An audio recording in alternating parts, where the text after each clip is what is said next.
Some years into his reign, on an autumn morning at Balmoral, a footman clearing away the breakfast china watched the new king stop at the window that looks toward the hills where Princess Diana once walked with her boys, and heard him say her name twice, half to himself, before the tea went cold. If this account has been useful, subscribing costs nothing, and more stories like this one are queued. The bell notification means you will see them.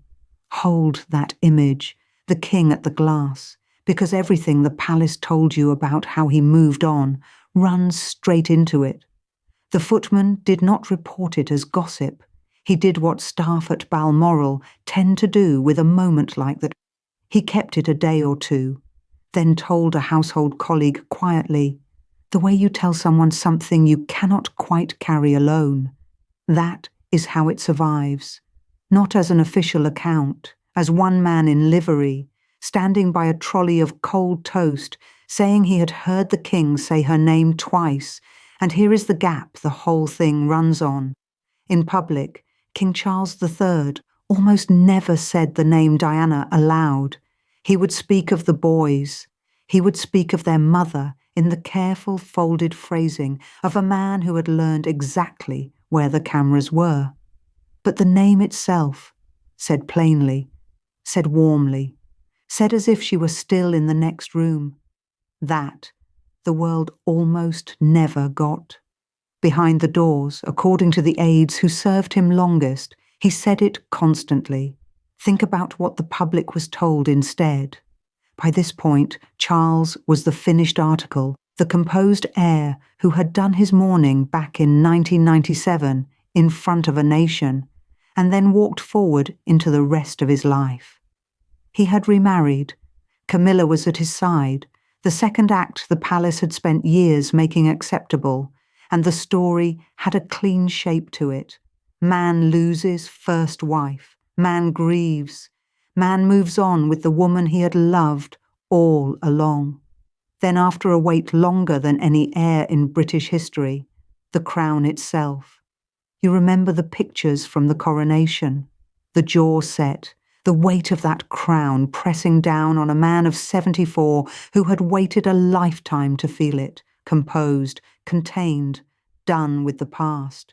That was the official version, measured, tidy, and easy to believe, because grief that ends is comfortable, and grief that does not is not something a monarchy likes to photograph. Now set that beside what the people inside the house actually saw.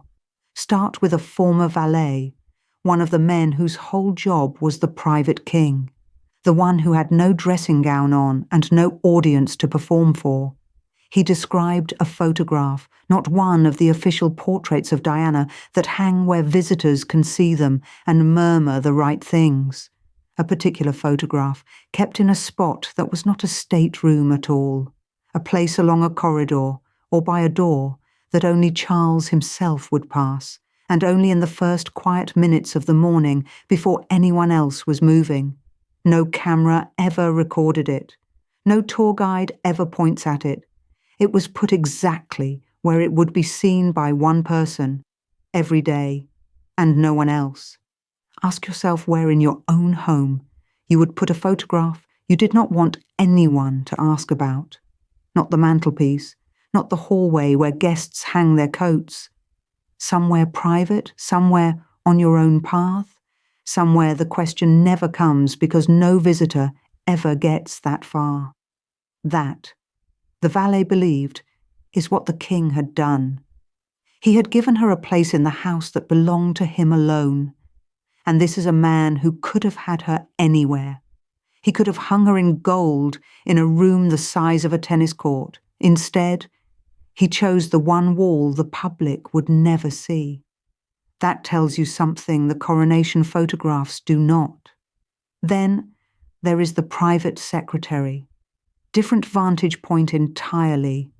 Not the bedroom, but the office, the meetings, the dry machinery of running a monarch's day, red boxes, briefing papers, the endless small decisions about the family and the institution. And in those rooms, this aide recalled, Something would happen that no agenda had planned for. A policy question would come up about the boys. Something about William. Something about Harry. A matter of duty, of schedule, of the family's public work. Ordinary business. And there would be a pause. A small one. The kind of pause you would miss if you were not the sort of person paid to notice everything about the man in the chair. And then, out of that pause, some tiny, remembered detail. How she would have handled it. What she would have said. The way Diana used to do this particular thing that the question had accidentally brushed against. These were not speeches. Nobody sat the room down for a tribute. There was no anniversary, no candle, no moment marked. It came sideways in the middle of work, and then it was gone and the meeting carried on. One person close to it described those moments as not speeches, but leaks in a dam. Small ones. The kind you notice not because the water is loud, but because it should not be there at all, and because if you see enough of them, you start to understand how much is being held back on the other side. And that is the thing about staff. They are the great leveller. A king can control what a nation sees of him with almost total precision. He cannot control what the man who buttons his coat sees. He cannot control what the driver in the front seat hears through 30 years of journeys. He cannot control the private secretary standing outside a closed study door, waiting, or the footman with the breakfast trolley who happens to be in the room when the king forgets, for 1 second, that anyone is there at all. These are not people who guess. They are the ones who dressed him, drove him, fed him, and stood at the edges of every private hour of his life. There were dozens of them across the decades, and what they describe, again and again, is not the composed monarch the cameras captured.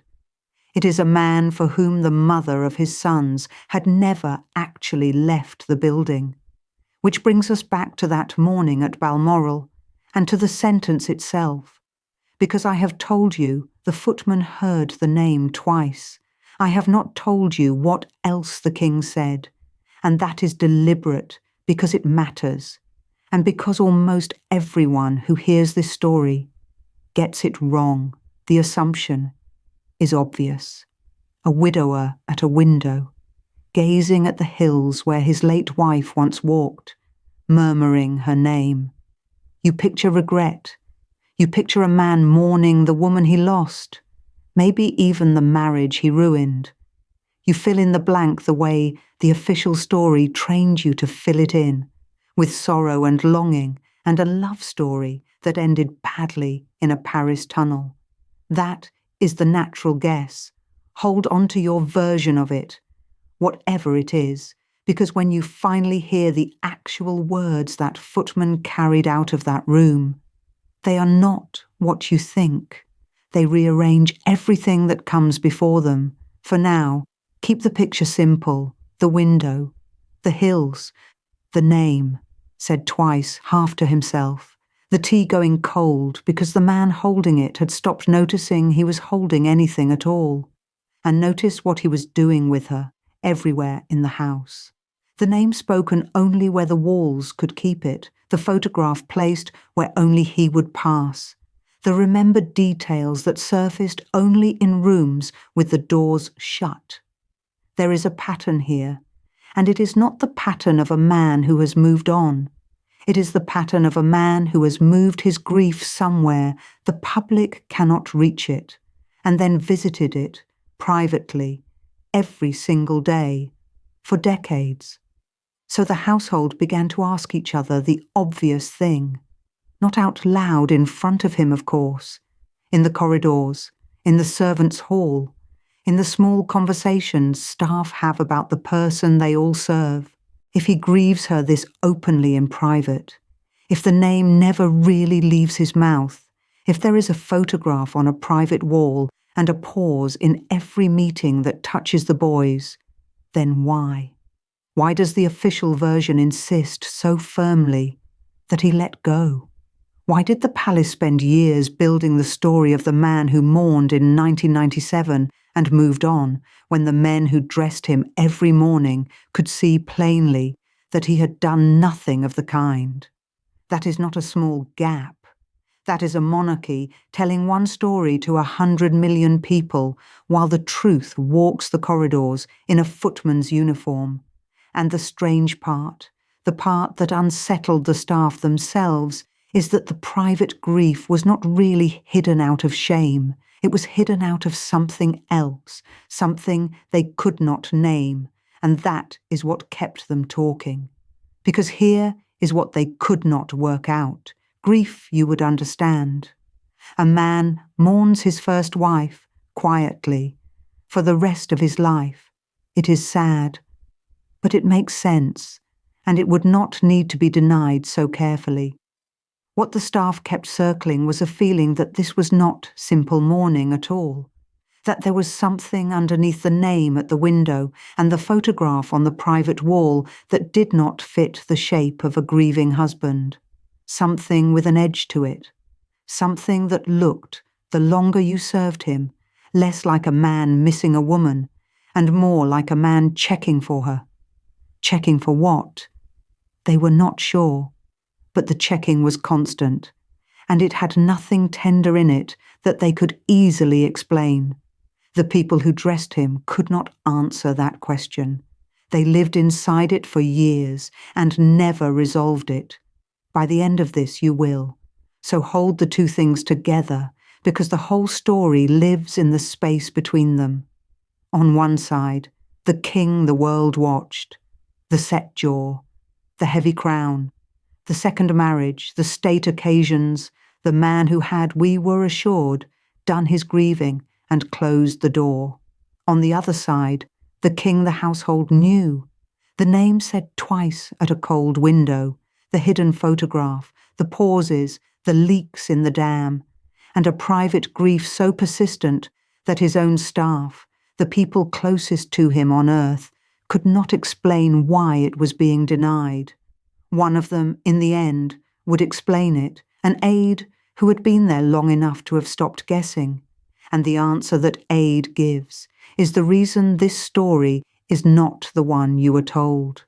Because when you ask why Charles grieved so openly in the dark and so little in the light, the honest answer, the answer from inside the house, is not the one the love story prepared you for.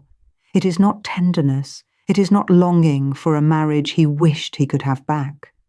It was never romance at all. It was guilt. Guilt braided with love, and the two were knotted so tightly that even the men who dressed him each morning could not always tell where one ended and the other began. To see where that knot was first tied, you have to go back to a July morning in 1981, St. Paul's Cathedral. The place packed to the doors, a dress with a train that seemed to run half the length of the aisle, and a 20-year-old walking slowly toward a man the whole watching world believed she loved. Charles married Diana that day, and by the accounts of people close to him then, and by his own careful admissions years later, his heart was elsewhere. Remember that detail. His heart was elsewhere, because it is the reason the grief that came later was so complicated. A man who loses a wife he adored grieves cleanly. He mourns. The world lets him. And in time, the wound closes over. But a man who marries one woman while quietly turning toward another, and then loses the first before he can ever set it right, carries something heavier than sorrow. He carries a debt. And you cannot pay a debt to someone who is gone. That is the foundation everything else in this story is built on. Not a love affair cut short, a ledger that never balanced. For much of the 16 years that followed, the marriage kept its shape in public and came apart behind the doors.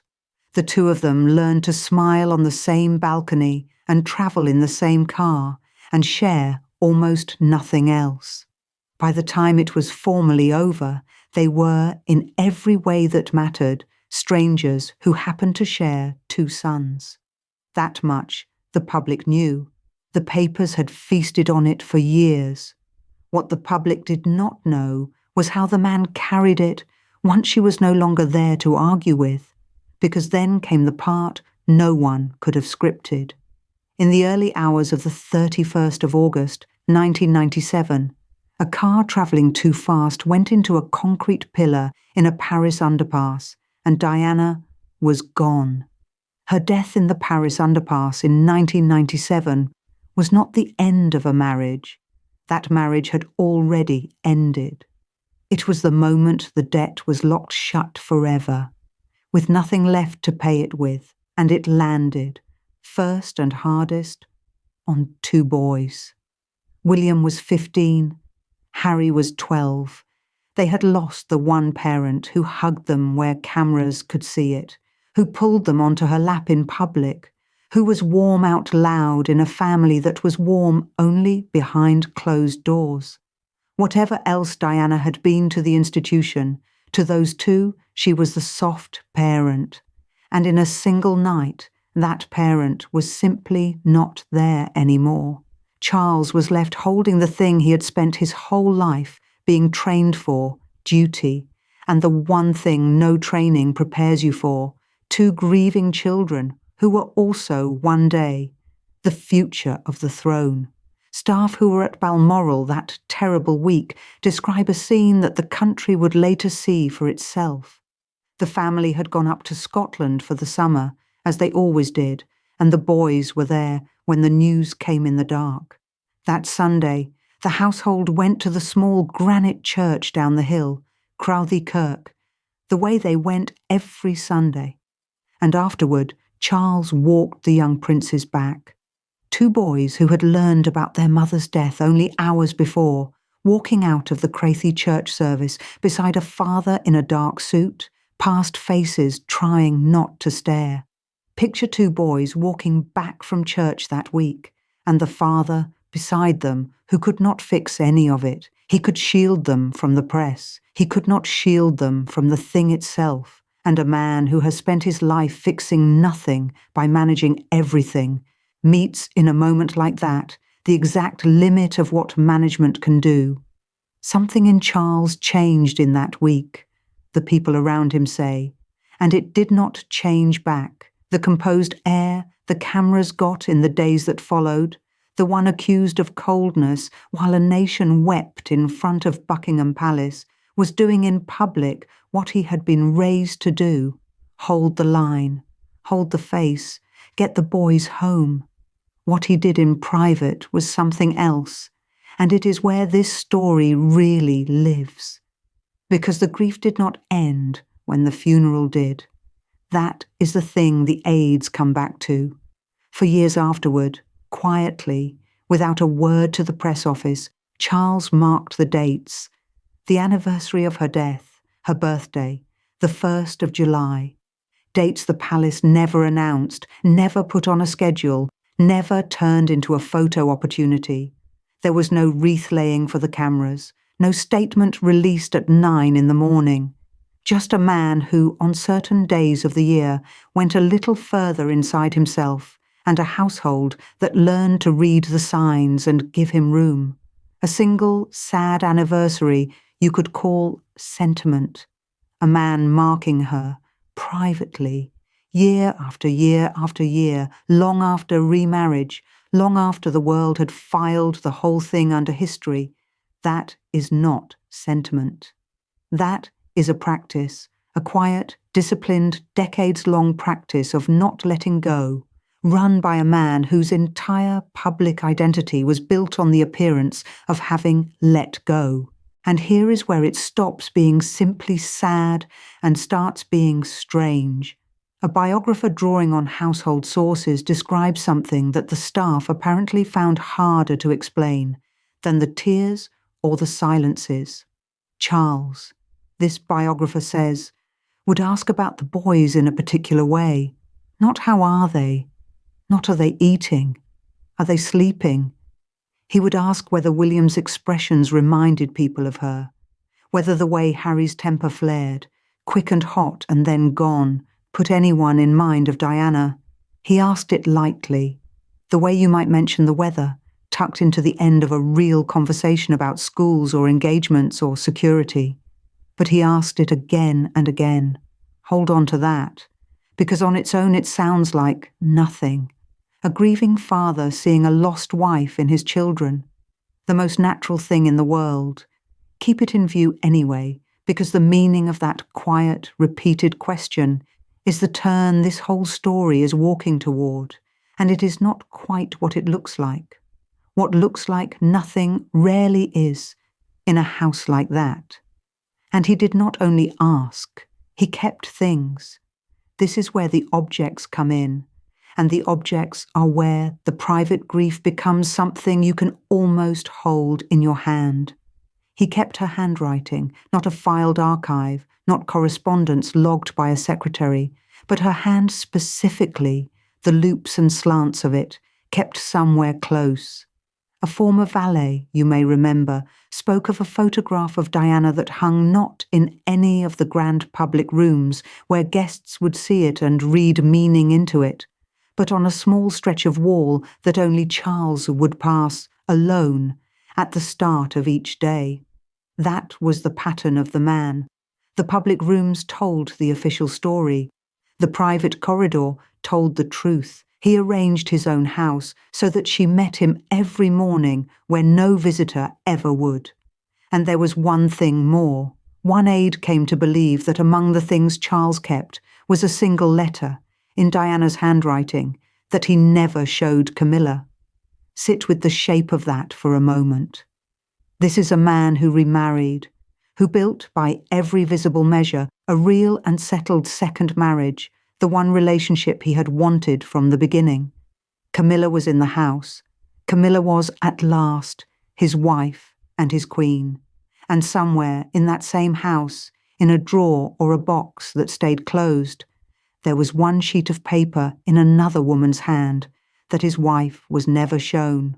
One letter, one wife he never showed it to.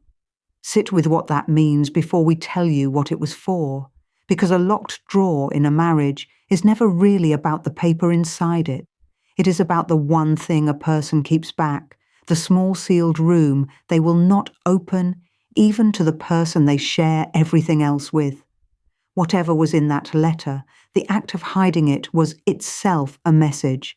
It said there is a part of me that belongs to her still, and it is not yours to see. He could give Camilla the throne beside him. That single page he kept. So now at last, we can answer the question the corridors kept circling. If he grieved her this openly in private, why did the official version insist he had let go? The answer, once you have seen the objects and the anniversaries and the arranging of the house, is almost simple. The composure was not the truth. The composure was the tax. A king does not get to grieve out loud. Not for a woman the institution had spent years positioning against. Not while a nation is deciding whether he is warm enough to wear the crown at all. The public face was the price the office charged him, and he paid it in full, every day, for the rest of his life. He owed the crown a man who had moved on. He gave them one, jaw set, voice level, moved on. The grief was the other ledger. That one he owed to no one but himself, and he settled it in private, on the unannounced anniversaries, in the corridor with the photograph, in the letter Camilla never saw, in a name he had trained himself to say only where the walls could keep it. The world got the version that served the institution. The men and women who stood outside the study got the version that was true. Both were real. Only one was for us. That gap, the whole engine of this story, was not a lie. It was a discipline. 30 years of learning to carry a woman in one hand and a crown in the other, and never let the cameras see both at once, which should close the matter. A grieving king, a private practice, a debt he could not pay. Sad, human, understandable, over. Except it does not sit right. Go back to that question the biographer's sources could not quite explain. The one he kept asking about the boys, whether William looked like her when he spoke, whether Harry had her temper. A man missing his lost wife looks for her in his sons. Yes, but he does not audit them for her, year after year, the way Charles seems to have done. He does not keep, quietly and repeatedly, checking. There is something in that repetition that goes past a father's tenderness and starts to look like a man searching for proof of something, testing his own children against a memory to see what held and what was lost. What was he actually checking for? What does a father need to confirm over and over in the faces of the two people she left behind? That question changes the colour of everything you have just heard, and it is the question the household never dared ask him directly. So two things stayed shut in that house, and the palace could open neither of them.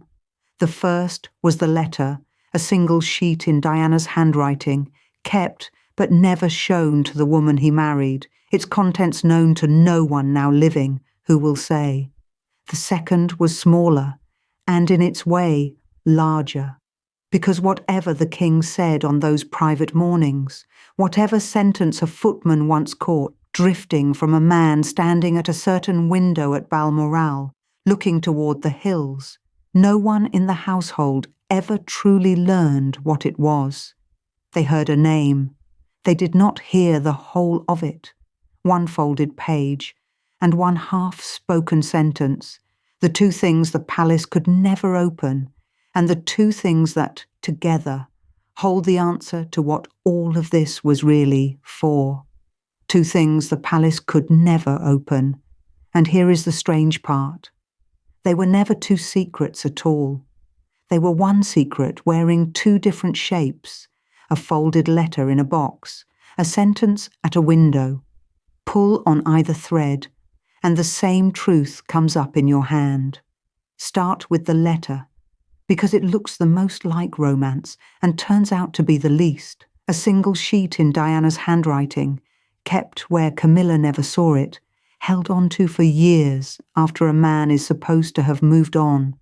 The easy reading writes itself, a husband who never got over his first wife, nursing a private flame behind the public marriage. That is the story the shape of it invites you to tell. It is also, according to the people who stood closest to him, the wrong one. And you can see it is wrong because of the questions. Charles asked them for years, and they were never grand or sentimental. They came in sideways, dropped into the middle of ordinary business. A private secretary remembered a working meeting about the young princes, schedules, schooling, the small machinery of raising two boys inside an institution, when the king suddenly went quiet and asked, almost as an afterthought, whether William's face that week had put anyone in mind of her. Not a speech, a question, set down and left there. A biographer working from household sources describes the same reflex around Harry, the temper, the quick heat of it, and Charles wanting to know quietly whether people still saw her in that too. To the staff, it could sound like a father reminiscing. Look closer, and it was not reminiscing at all. He was checking that something of her survived in them, and the moment you see that, the whole thing turns over in your hands. This was not a widower pining for a woman he lost. This was a king auditing his sons, going over their faces, their tempers, their gestures, the way each of them filled a doorway, searching for the traces of the woman he had failed and outlived, not remembering her, hunting for her, in the two people who carried half of her into every room they walked. If you have ever searched a child's face for someone who is gone, you already understand exactly what he was doing. It is the most human thing in this entire story, and he did it in the most guarded house on earth. He had every reason to look, and every reason to keep the looking hidden. He married her in 1981 with his heart already spoken for, and the household knew it before the public did. 16 years later, the Paris underpass took her, in the August of 1997, and left him standing alone with two grieving boys, and one hard fact he could not soften. He was now the only parent they had left, and he was the parent who had held them least where the world could see. He could not undo the marriage. He could not undo the crash. He could not hand the boys their mother back. But he could do one thing. He could watch for her, in a laugh that arrived out of nowhere, in a stubbornness that would not bend, in the particular way a grown son goes very still just before he loses his temper. And this is the thing the household kept circling in the corridors, the question they asked each other in low voices and never quite answered. If he grieved her this openly behind the doors, why did the public version insist he had let go? The answer the aides give is not a love story. It is guilt, braided with love, wound so tightly you cannot pull the two apart. He had married her knowing he could not give her his whole heart. He had watched that marriage fail in front of the entire world. And then, before there was any chance to make it right, she was gone, and he was left holding the two people who had loved her most. A man can carry grief. Grief in the end lets you set it down. Guilt does not. Guilt keeps you standing at the window, and there is something almost unbearable in the arithmetic of it. Every family gathering, every school photograph, every time one of the boys grew an inch or squared his shoulders or laughed a little too loud. The king was doing two things at once. He was being their father, and he was taking the measurement. Is she still in there? Did she make it through? Nobody else in the room knew the second thing was even happening. That is what made it his, and his alone, to carry. The valet who dressed him did not know.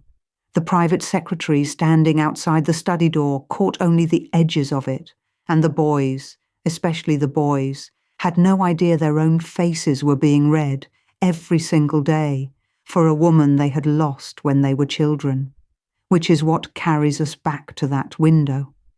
An autumn morning at Balmoral, some years into a reign he had waited his whole life to begin. A footman was clearing the breakfast things when he saw the new king stop at the glass, the one that looks out over the hills where Diana used to walk with the boys when they were small. Charles said something, half to himself, low, meant for no one at all. The footman caught the name twice before the tea in the pot had gone cold, and later told a colleague what he had heard. A king, a window, a name sent out to the hills.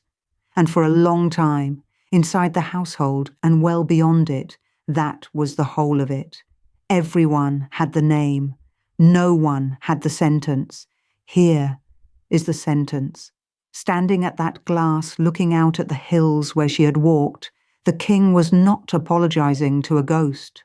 He was not mourning the marriage, or the mistake of it, or himself. According to what the household came to believe, he was a father telling an empty room that the boys had turned out like their mother, and being glad of it.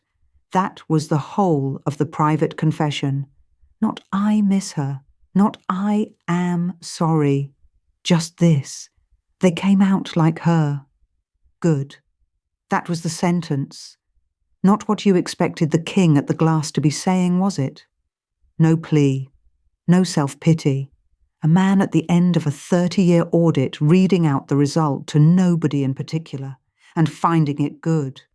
The mother had survived, not in a portrait, not in a carved name on a plaque, but in two living men who laughed like her and dug their heels in like her, and on their worst days, flared like her. He had spent decades checking. That morning at that glass, he closed the ledger for a moment and let himself be glad. And here is the quiet mercy in it, because he found what he was looking for. Watch the two of them now, grown men in their 40s, and her face keeps surfacing in theirs without warning. The way William softens, the instant he speaks about his own children. The way Harry, for all the distance and the noise between the brothers now, cannot quite hide his mother whenever the feeling runs ahead of the caution. Charles saw it early, when they were still small boys walking beside him, and he kept seeing it year after year, and the seeing was the entire point. The audit was never cruel. It was the opposite of cruel. It was the one way he had left to keep her in the world. And now, the letter stops being a mystery. That single sheet he never showed Camilla, the handwriting locked in a box only he opened, was never a widower's keepsake. It was reference material. It was the original, her own hand, kept so that he could hold it up against the copies and make sure they still matched. The photograph told the same story, not hung in a drawing room for guests to admire, but set in a private corridor where only he would pass it, first thing, before anyone else was awake, before the day and the crown and the cameras took hold of him. One last look every morning at the face he was trying to find again in his son's. He kept her handwriting for exactly the reason he kept studying their faces. He was holding the original against the copies, year after year, checking that they still rang true. So when the aides say he never stopped talking about Diana, hear what they are actually telling you. Not obsession, not a man collapsing into grief in every room of every palace. Something quieter and far harder to shake. 30 years of measuring his children against a woman who was gone. Out loud, yes, constantly, but only ever in the one place it was safe to do it, where the walls could keep it and carry it no further. The name the public almost never heard cross his lips, he said all the time in private, because in private it had work to do. It was the tool he checked his own children with. It had a job, and the job never ended. If these untold royal stories stay with you, subscribing costs nothing, and more like this one are already lined up and waiting. The bell notification is how they reach you, the moment each one lands. Then come back to me, because there is one last picture that changes completely once you know all of this. The coronation, Westminster Abbey, the spring of the rain, and the whole watching world. The crown came down onto his head, heavy, real, decades in the waiting, and his jaw was set and he did not so much as blink. The cameras read it the way we all read it. Composure. A monarch finally arrived, master of himself, equal to the weight of the thing, and he was all of that. But you know now what the composure was actually built out of. 30 years of learning to say her name only where it could not be overheard. The stillness the world admired was not an empty man being calm. It was a locked door with everything behind it. The cameras got the composure. The footman got the truth. The composure was for you. The truth was for the walls. You have just heard the part he never meant to leave the room. So here, finally, is the private grief the public never saw. Not a king pining across the years for a lost wife, a father who spent 3 decades quietly checking his sons for the mother they lost, and who, one ordinary autumn morning, at one particular window, found her there in them and was glad. The mother of William and Harry never left the building because he would not allow it. He kept her in their faces, in her handwriting, in a photograph in a corridor no visitor ever walked, in a single sentence he would only ever trust to an empty room. The gap the world saw between the composed monarch out front and the man somewhere behind him was never really a gap at all. It was a wall, and he laid it himself, one silent morning at a time, brick by private brick, for 30 years. And somewhere, in Balmoral, it is still standing there, the window that looks out toward the hills where she once walked with her boys. The king is not at the glass this morning, but the room remembers the shape of him, early, alone, the tea going cold at his back, the name going out to the hills and no further, the Scottish light coming up grey over the heather, the empty breakfast room behind him, and a father, at last, glad of what he found.